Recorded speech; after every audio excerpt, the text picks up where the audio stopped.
شوف هذه المشاهد: سقوط وتحطم طائرة F-15 الأمريكية فوق الأجواء الكويتية. الطائرة أثناء طيرانها بالأجواء الكويتية تعرضت لنيران، ما أدى إلى سقوط الطائرة وتحطمها بشكل كامل. F-15 الأمريكية المتطورة. طبعا طاقم الطائرة قفزوا بالمظلات وسقطوا بمكان مفتوح، نجوا من الموت. وأيضا مواطنين كويتيين حضروا إلى مكان الحادث وأنقذوا أرواحهم ونقلوهم طبعا. لكن طائرة F-15 الأمريكية المتطورة يقال إنها أول طائرة F-15 تسقط في التاريخ.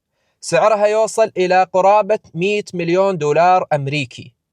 وهنالك أنباء أخرى تتحدث أيضا عن سقوط طائرات أمريكية أخرى في الكويت.